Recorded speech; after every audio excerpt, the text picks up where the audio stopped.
Welcome to my messy studio, everyone. My name is Mark, and I'm an artist and an art professor. And in this video, we're going to talk about an overlooked drawing material, the oil-based red chalk pencil. These are some of my favorite drawing implements because they actually are capable of reproducing many of the effects we see in beloved old master drawings in ways a regular red chalk pencil simply cannot. Let's get started. Red chalk has been a widely used drawing material since the early Renaissance, and some of the most famous drawings ever created have been done with it, including Da Vinci's self-portrait and Michelangelo's study of the Libyan Sibyl for the Sistine Chapel.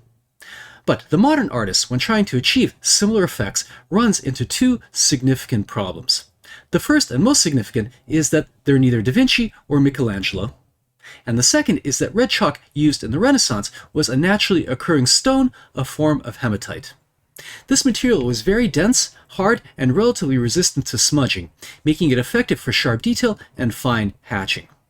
Tragically, quality deposits of this material were mined out by the end of the 18th century, leading artists to switch to synthetic materials we're used to working with today.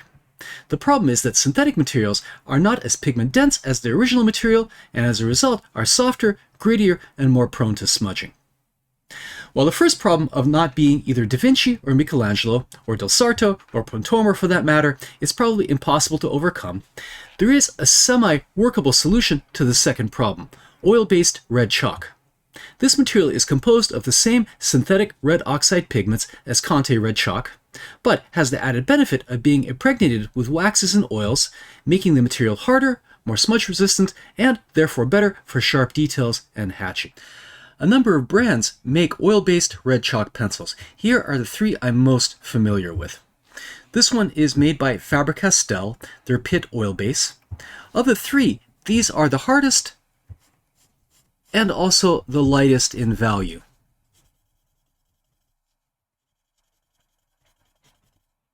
Making them suitable for delicate, smaller scale work. Unfortunately, they lack contrast, so these are not the best choice when you need punchy darks.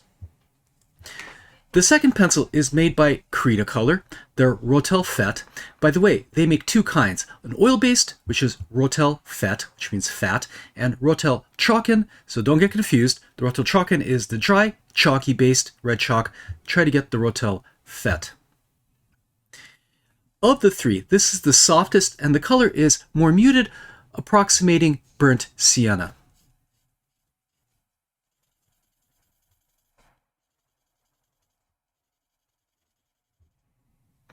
I like it a lot, and of the three, it seems to be the most common in art supply stores here in the US. However, the one made by Kohinoor, the Gioconda oil-based red chalk, is my favorite. It has a beautiful dark red color,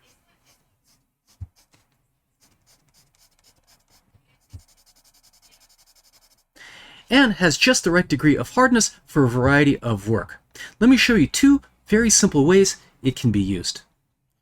Besides the benefits mentioned, an additional plus of oil-based red chalk is that it works on a larger variety of papers, even surfaces too smooth for regular chalk-based materials.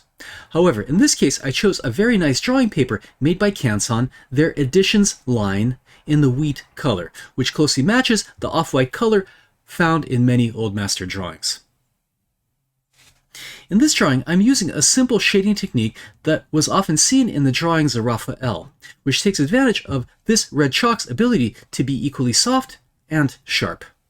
The initial values are built up with light layers of smooth, relatively directionless shading using a blunted tip.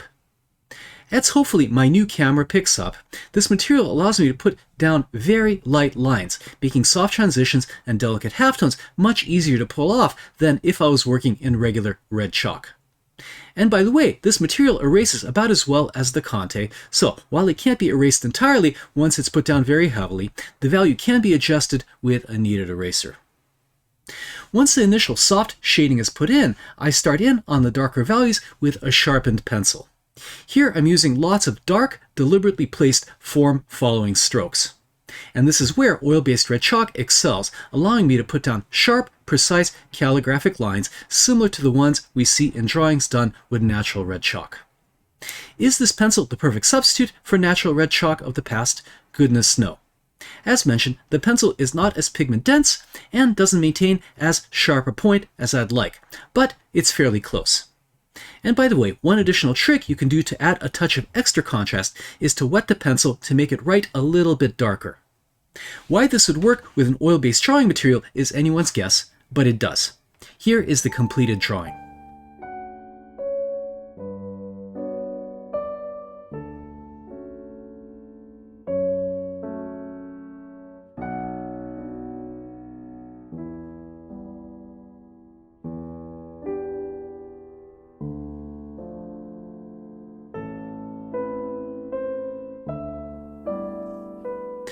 Another very fun way to use oil-based red chalk is to take advantage of its resistance to water to create drawings inspired by the red chalk and sepia wash drawings of the 18th century painter Fragonard. In the original drawings, the sepia wash was actually applied over a counterproof, which is a monoprint created by placing a dampened sheet of paper over the original drawing and running both through a printing press. The resulting image was entirely waterproof, allowing an artist to reinforce it with brown ink. In this case, no counterproof is required because oil-based red chalk is not affected by the washes. A complete explanation of this process is available with a channel membership, which gives you access to a large library of tutorials and 2 new classes each month. Here is the completed drawing.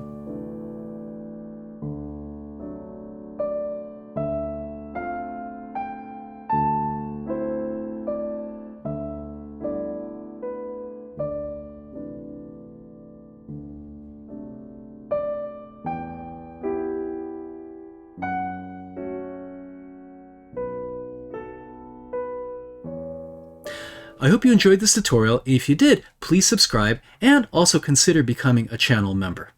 Thanks so much for watching, and see you back in my messy studio very soon. Bye for now.